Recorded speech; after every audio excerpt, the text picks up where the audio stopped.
Hey everybody, it's Ron from Pick Dawgz, and this is Ron's Rundown. We're going to go over the MLB games scheduled for Thursday, April 11th, 2024. And if you like what you see, make sure to give this video a big thumbs up and subscribe to our channel. Don't forget to put your baseball picks in the comment section below. And if you're looking for my best bets, including my daily rundown best bet in the MLB or my MLB season pass, you can find those at the premium picks tab at pickdawgz.com. There's also a link in the description.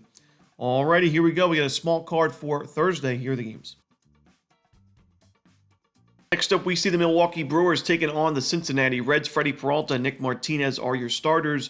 Now, these two teams are combined 4-0 so far when these two starters are on the mound. However, I still think it's a lopsided pitching matchup here. I don't think Nick Martinez is a viable starting pitching option in most rotations in the league right now. He's got a 7.2 ERA for a reason, and now you're facing Freddie Peralta, who is pitching really well to start the year. He's had 15 strikeouts and 11 2/3 so far. His control's been there. I think the Brewers get to Martinez, and I think Freddie Peralta can give the Brewers about 5 to 6 good innings. The Brewers bullpen solid as well. I think this is a lopsided matchup. Give me the Brewers on the money line.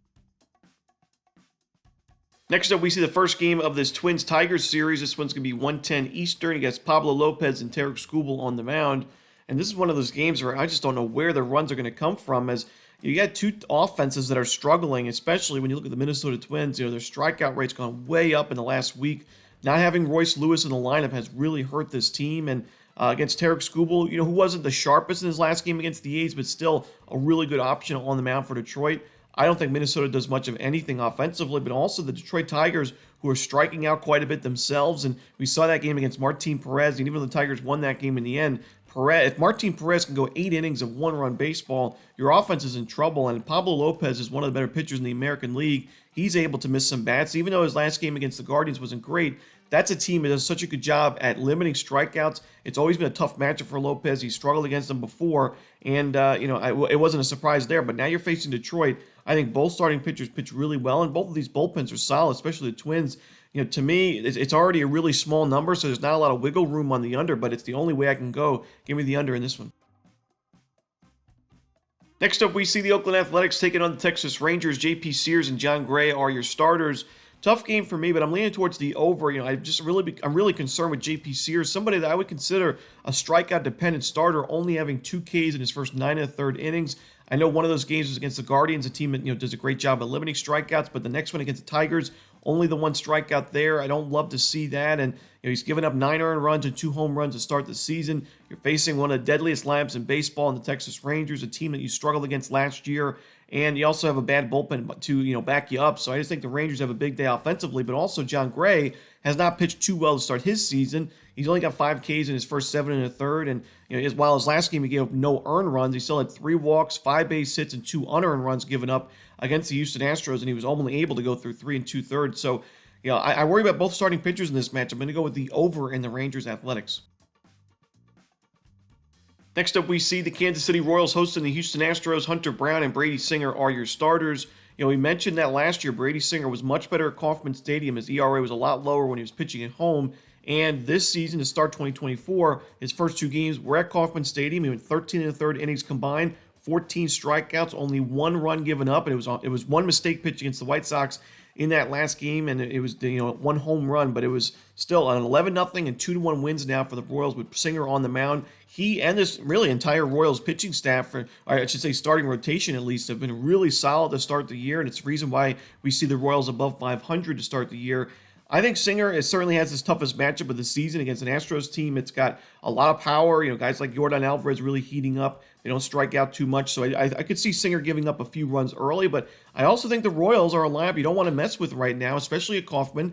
And especially it's right-handed pitching. I mean, Hunter Brown has not been great to start the year. We saw him give up 5 earned against the Rangers in his last game. The Astros have lost each of his first 2 starts and have actually, lost on the run line, or the reverse run line, 5-3 and 10-2. So this Astros bullpen's not been great. I don't really trust Hunter Brown. I think the Royals will be able to get to him. And as long as Singer doesn't blow up, which we've seen in certain, I mentioned that he's been inconsistent at times. We've seen him pitch really well, like we're seeing him so far. We've also seen him give up 6, 7 earned runs in a start. As long as we don't see that kind of outing from Brady Singer, I think the Royals win this game. So I guess I'd lean towards the over, but I think the Royals is the better play.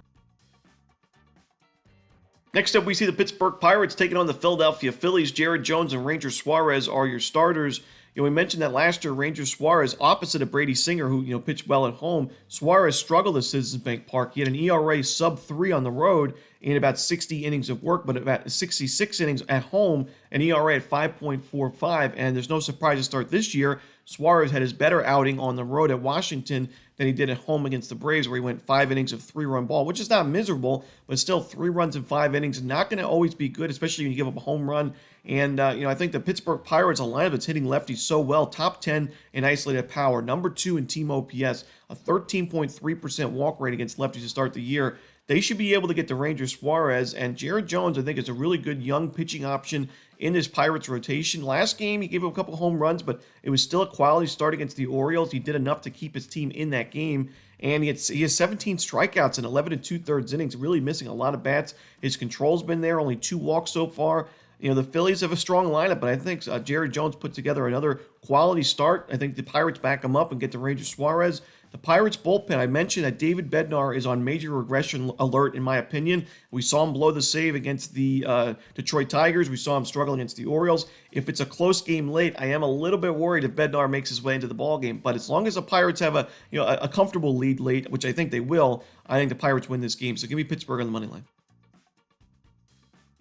Next up, we see the Baltimore Orioles taking on the Boston Red Sox. Grayson Rodriguez and Garrett Whitlock are your starters. Both starting pitchers are in great form to start the season, but I think the worry I have with Grayson Rodriguez is, similar him and a lot of power pitchers these days that earn a lot of strikeouts and have good velocity.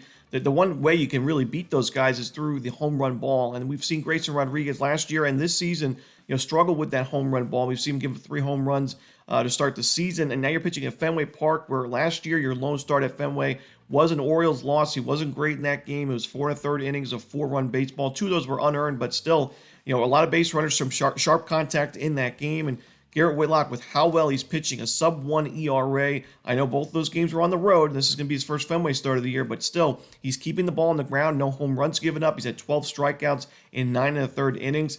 I think Whitlock is just a better option because this game's at Fenway Park, and you add to the fact that I trust the Red Sox bullpen just a little bit more than the Orioles. I'm going to go with the Boston Red Sox on the money line. And that's it. Those are the games for Thursday, Major League Baseball. Hope you enjoyed this video. If you did, don't forget to hit that like button and subscribe, and put your baseball picks in the comments section below. Again, if you're looking for my best bets, you can find those at Pick Dawgz Premium. As always, this is Ron Romanelli. Good luck.